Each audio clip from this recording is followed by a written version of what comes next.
Hi அனைவருக்கும் Karthik fashion சார்பாக உங்களுக்கு வணக்கம். இன்றைக்கி தொடர்ச்சியாக நீங்கள் பார்க்க போகிறது மெஷர்மெண்ட் மீதி அளவுகள்.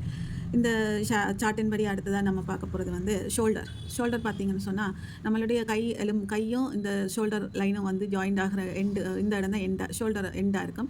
இதே ஒரு கையில் இருக்கிற அதே பாட்டு அடுத்த பகுதியில் இருக்குது இல்லையா, அதுதான் ஷோல்டர் டு ஷோல்டர் எடுக்கிற அளவு. ஓகே, இது ஃப்ரண்டில் அக்ராஸ் ஷோல்டர்னு சொல்லுவாங்க. ஷோல்டர் அளவு எவ்வளோ வேண்டது நீங்கள் இந்த மாதிரி கையை நம்ம அசைச்சு பார்த்தோம்னா அந்த ஜாயிண்ட் கையின் எலும்பும் ஷோல்டர் எலும்பும் ஜாயிண்ட் ஆகிற இடத்துல இருந்து அதே மாதிரி அடுத்த கைக்கு எடுக்க போகிறோம்.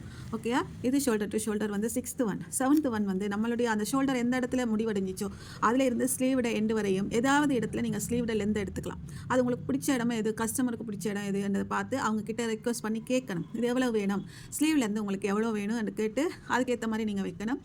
இந்த இடத்துல நீங்கள் மார்க் பண்ணிக்கொள்ளலாம். எங்கே நீங்கள் ஹைட்டு மார்க் பண்ணுறீங்களோ அதே இடத்துல நீங்கள் அந்த கையை சுற்றி எடுக்கிற அளவு வந்து ஸ்லீவ் ரவுண்டு. ஓகேயா, அந்த இடம் வந்து இங்கேருந்து இப்போ 8வது இடத்துல போட்டுக்க நான் ஃபுல் ஸ்லீவ் வேணால் இங்கே மணிக்கட்டில் எடுத்திருப்பேன், இதில் ரவுண்ட் எடுத்திருக்கிறேன். அதே மாதிரி நீங்கள் எந்தெந்த இடத்துல இந்த 8ன்றது இந்த ஸ்லீவில் இந்த எண்டில் இருந்து இங்கே வரையும் மூவ் ஆகிட்டே இருக்கும். எதில் நீங்கள் எந்த முடிவடைய வைக்கிறீங்களோ அந்த இடத்துல நீங்கள் தொடர்ச்சியாக கை ரவுண்டை எடுக்கணும். அந்த இப்போ இதில் எடுத்து முடிச்சிட்டிங்கன்னா அதை சுற்றி எடுக்கிறது ஸ்லீவ் ரவுண்டு. ஓகேயா, இப்போ இதுக்கு அடுத்ததான் நீங்கள் பார்க்க போகிறது வந்து ஆம்கோல் வந்து இந்த நம்மளுடைய ஷோல்டர் ஜாயிண்ட் முடிவடைகிற இடத்துல அக்கிளுக்கு கீழால் கையை தூக்க சொல்லி அதுக்கு அடியில் விட்டு இந்த ஷோல்டர் எண்டில் நீங்கள் ரவுண்டாக எடுக்கணும்.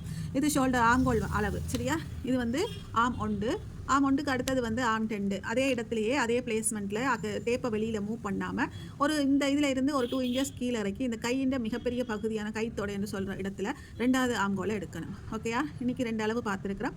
மீதி தொடர்ச்சி நாளைக்கு பார்த்துக்கொள்ளலாம்.